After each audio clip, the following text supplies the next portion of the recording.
if you've ever bought a house and you've heard someone say, live in that house for a while before you do any renovations. It's kind of like that same concept. Get to know you as a knitter before you make that big investment in your knitting.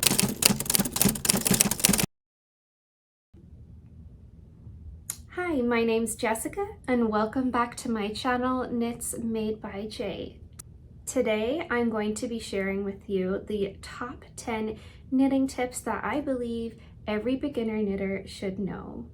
I myself only started knitting back in late 2024, and so these are my tips that I have accumulated along the way.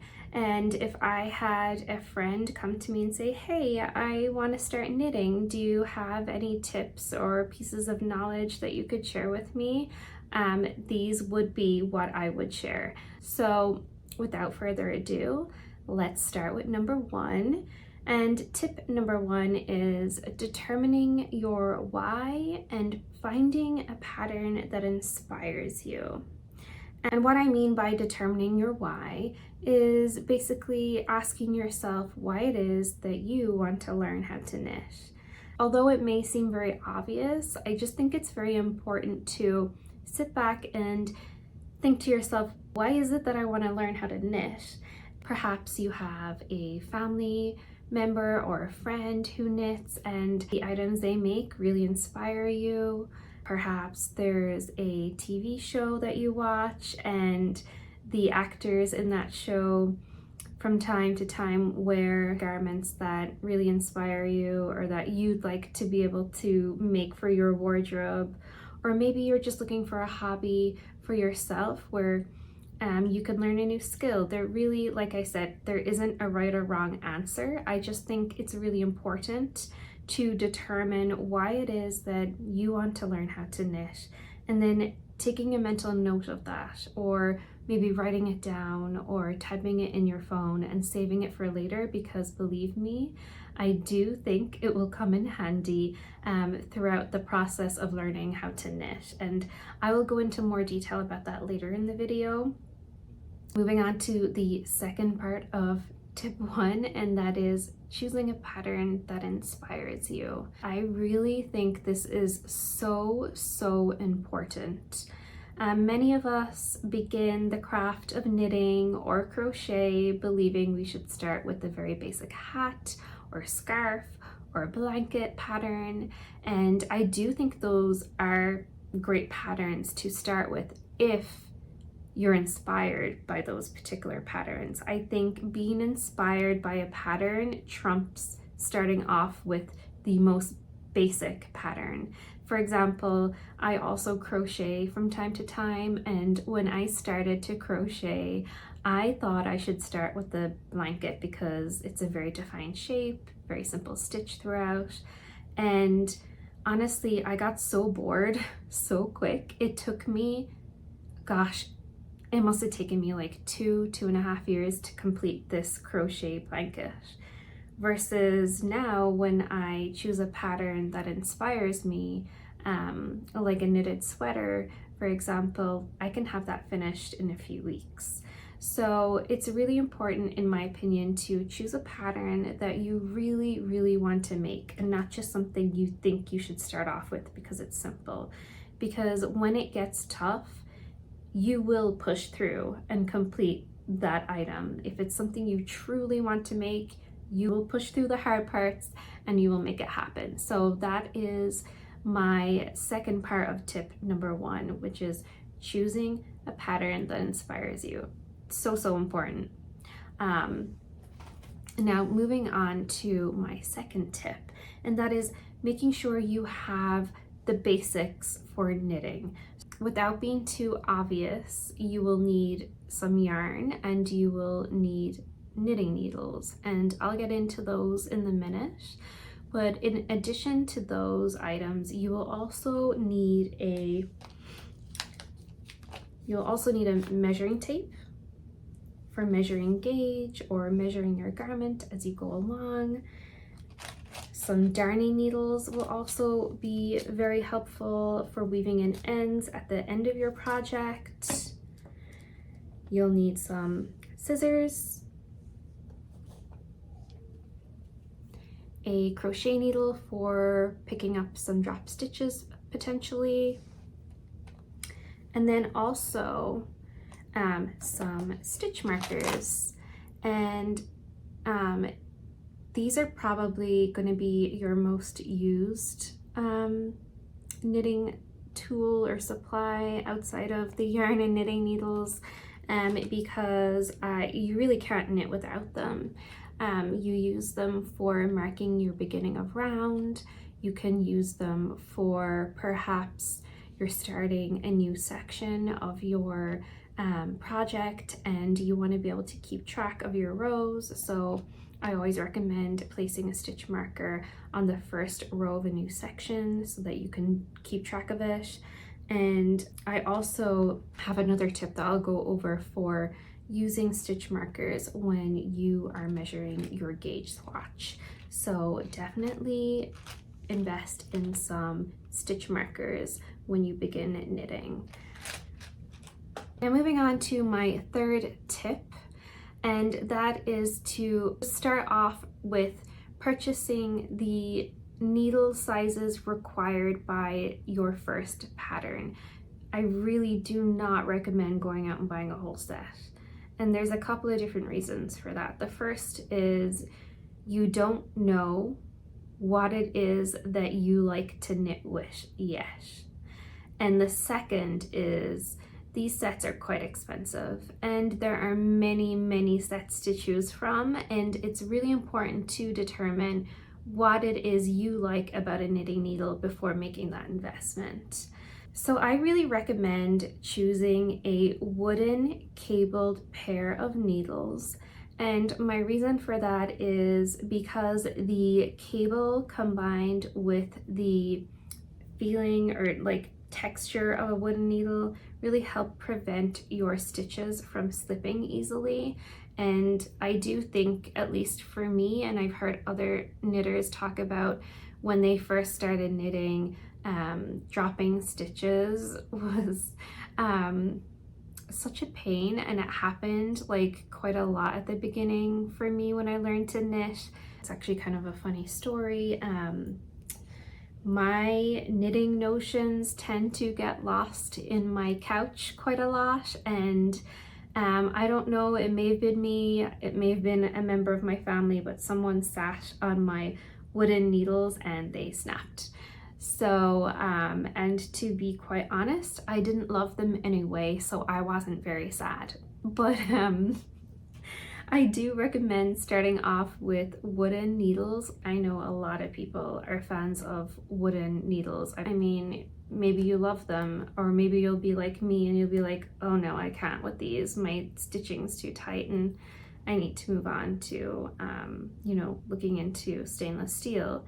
And then at that point you can rule out wooden, or, you know, check out some other wooden options the more you get into knitting. I just really don't think it's a good idea to not have any familiarity with knitting or knitting needles and then go spend like a huge amount of money on a set. It's kind of like, I don't know if you've ever bought a house and you've heard someone say, live in that house for a while before you do any renovations. It's kind of like that same concept. Get to know you as a knitter before you make that big investment in your knitting.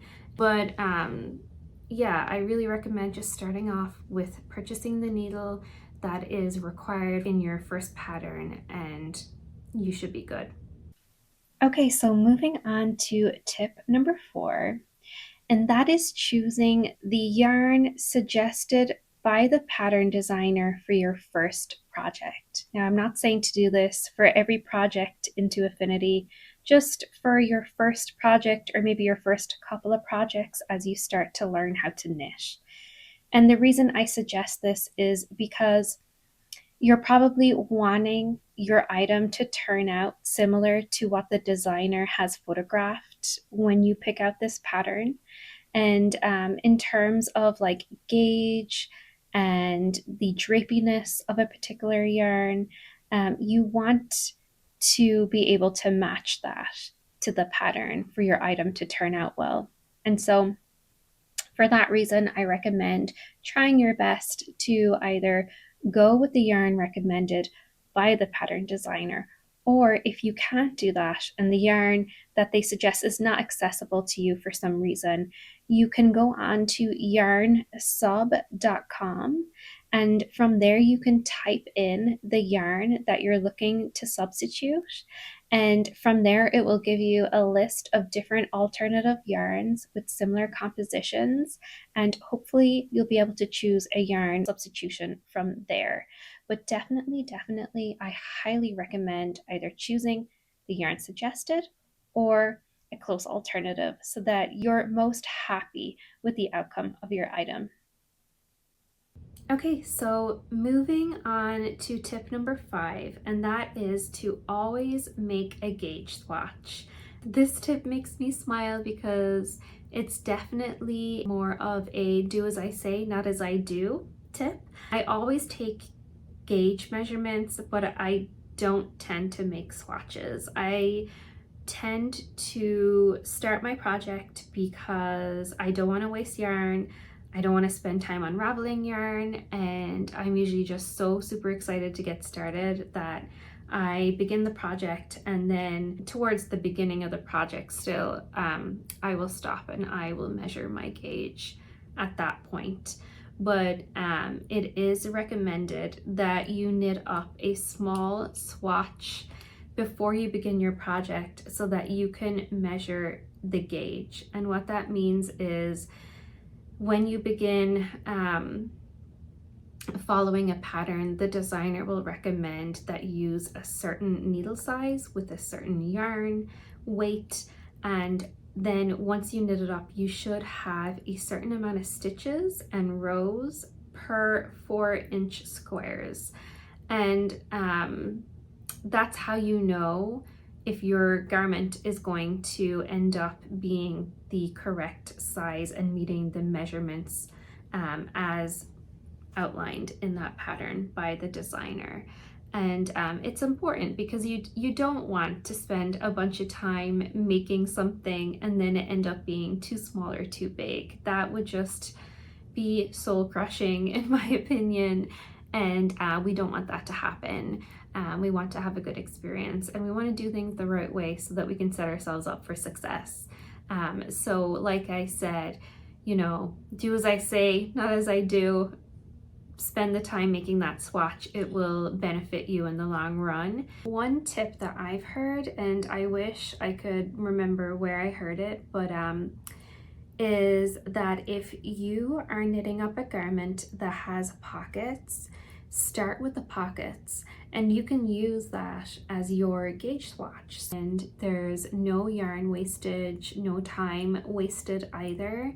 And you can start your project straight away. So that's a tip for those of us who are maybe making a cardigan or some type of garment with pockets. Another tip that I have for when I'm measuring my gauge is I will find the stitch that I want to start counting at, and I will just put a stitch marker through that stitch, and from there I will measure the 4 inches with my tape. I'll place another stitch marker at the 4-inch mark, and I'll do the same with the rows. And then after I've done that, it's a lot easier to count my stitches and rows. I find anytime I try counting my stitches while holding tape is just extremely frustrating, and I always make mistakes when I do it that way. So that's another way in which we can use stitch markers, is to use it as a way to pinpoint our stitches and our rows, and once that's done we can count from there and get a more accurate gauge swatch. Now moving on to my next tip, which is to take notes. This may seem really obvious and really intuitive, but I think we've all been there where we've had some great idea or something that we know in our minds that we need to take note of or remember, and then we forget to do that and it comes to bite us. afterwards. So always take notes. I recommend, taking notes in a notebook, of course, is such an awesome way to do it. And I'd love to be able to make that work for me. But what I personally do is I use the Notes app in my phone to take notes. I find it really easy in terms of always having my notes readily accessible. And I also find that I am more prone to taking notes because if I am taking notes by paper and I sit and I think about something, or I'm in the middle of knitting and I'm like, oh, has anyone seen a pen around the house? Or where's my notepad? I can't find, I must have left it somewhere. Then I just don't end up taking it, versus having my phone next to me. It's just so much easier to just take that note immediately and move on with my project. Another reason why I think the Notes app is great is because you can include pictures. So if you are choosing to document your project with pictures, you can add pictures into your notes on the Notes app and keep it all together there, which is really handy. And then also, if you are wishing to upload those pictures and notes to your Ravelry at some point, it's just so easy to be able to go in and copy and paste from the Notes app and not have to type up everything that you wrote down in a notepad. So needless to say, whether you choose to take notes in your notebook or on your phone or on your laptop, whatever works for you, just make sure you take notes, because it is such a pain to put down a project and pick it up a couple of days later or however long later and find that you can't remember where you left off, or perhaps you have finished your first sleeve of an item and you had made some type of modifications and now you're onto your second sleeve and you're like, oh no, I never took note of those modifications. What now? And that is such a terrible feeling. So I highly recommend just determining what's the best way for you to take notes and continuing to do that throughout a project. And it can be really fun to look back at those notes too. Sometimes I like to note even something as silly and benign as what I was watching on TV or the music I was listening to at that time, just so it's a little bit more fun to look back on. Okay, so moving on to tip number 7, and that is to always measure your garment before you block it. And there's a couple of reasons why that's important. Number 1, I'll give you an example. Say you make a garment and the sleeves are a little bit short for your liking. Now that happened to me with the Ivy blouse that I just made recently. And so I went ahead and I made a very rough sketch of my blouse. And I measured all of the areas of the blouse.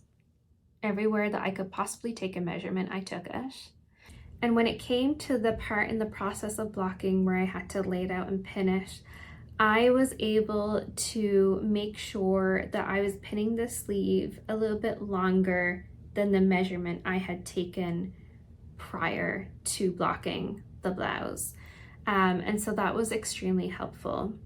And quite opposite to that, the other reason that you may want to measure your garment is maybe you are very happy with the fit of the garment that you made and you don't want to stretch it out. Well, sometimes blocking naturally does that, but you can make sure when you're pinning it down that you are not overstretching that item. So it's just very important, in my opinion, to make sure you're taking those measurements of your garment before you block it.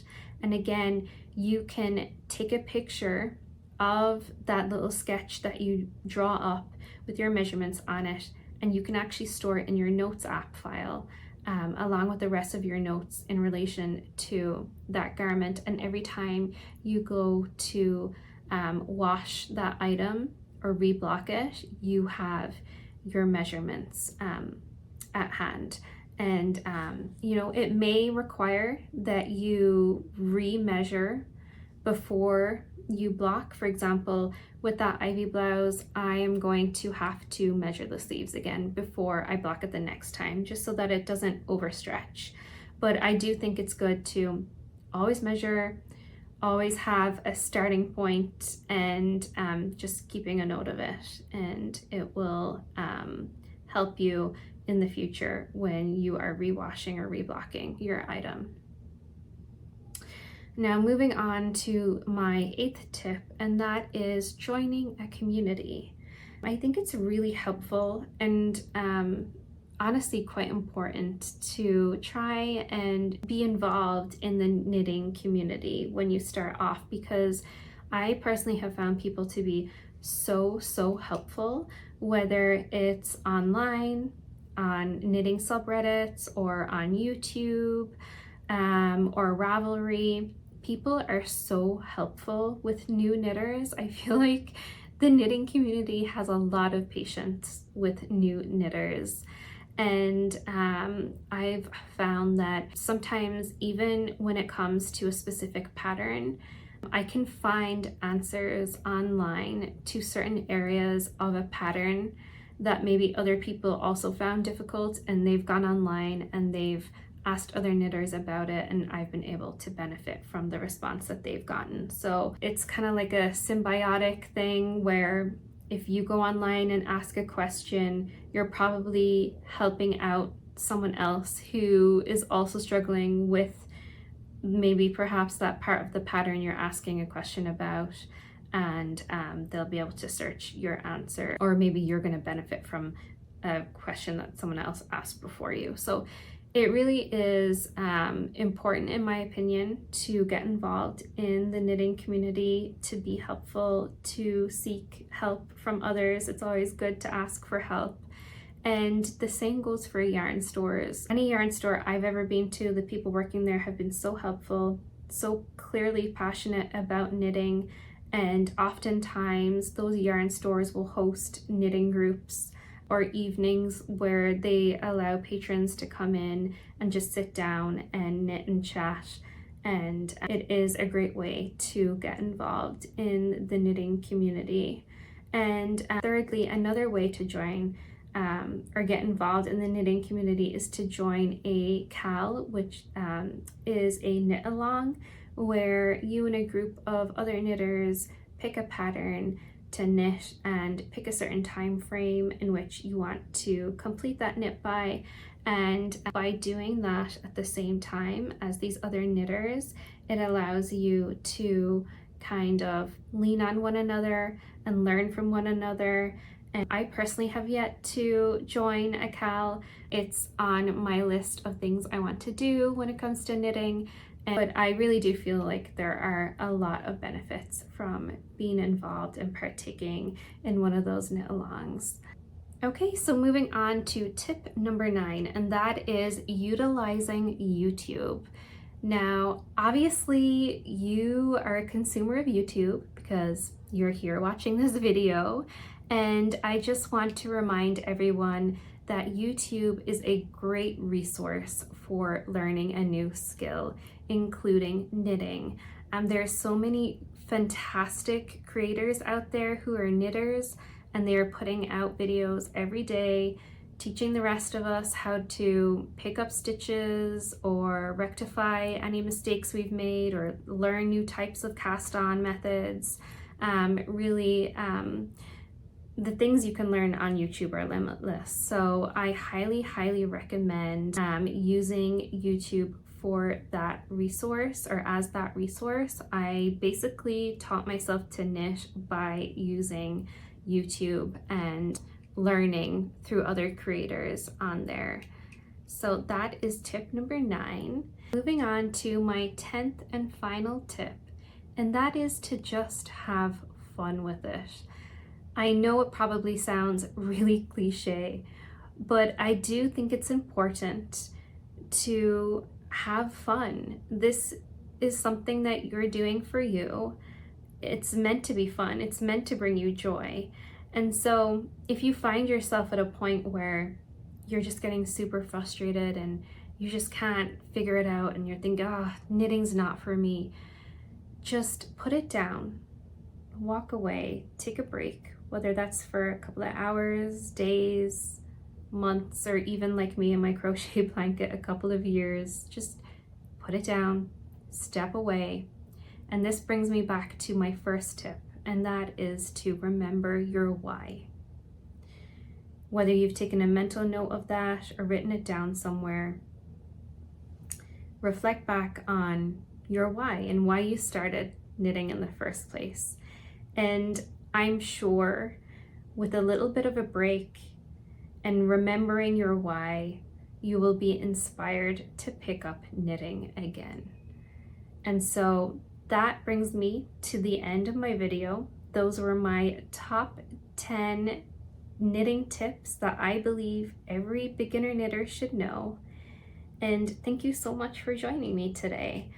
If you have any tips that I've missed or that you think is important to add, please let me know down in the comments. I really feel like it will benefit me and other knitters who are watching, or those of us who are thinking of starting to knit or pick up the craft. So yeah, feel free to drop those in the comments below. And if you enjoyed watching as much as I have making this video, please hit the like button, please subscribe to my channel, and I look forward to hanging out with you all again soon. Bye.